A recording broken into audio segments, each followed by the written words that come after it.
Now, the endemic rate of unemployment among South Africa's youth population has reached a critical point. It has been described as a potential time bomb.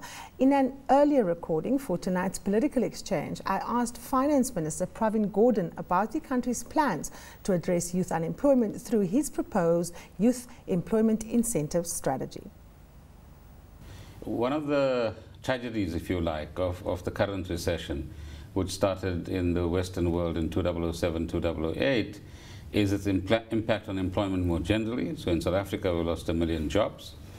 And in particular, its impact on youth unemployment. Now, what's interesting is that on both counts, our numbers are very similar, if not the same, as Spain. Mm-hmm. And today, if we had a conversation within the G20, the conversation would be about how do we get growth, how do we get jobs, and in particular, how do we get youth or young people to actually have their first work experience.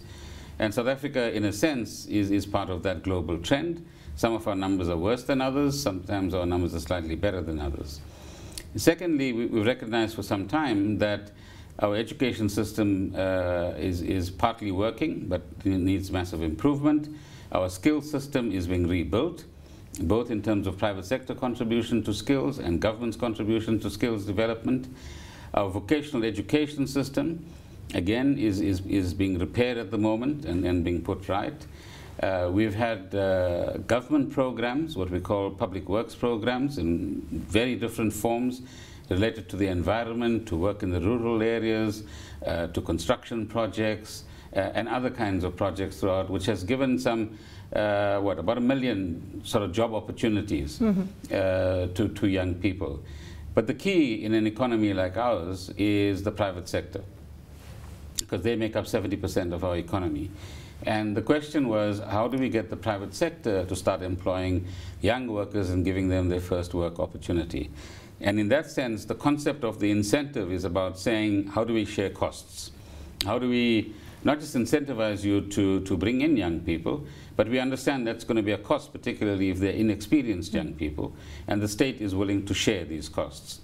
But the package that is being negotiated and put together right now is a package which includes all of the elements I'm talking about.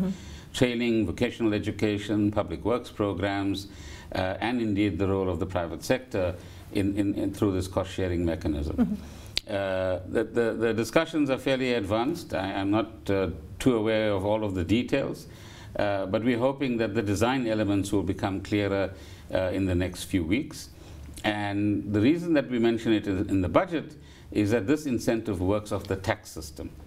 And where an employer employs someone, and when they submit their pay-as-you-earn or employees tax to our revenue service, they will get a deduction on what they actually have to pay over, and that's the way in which we will be sharing costs with them.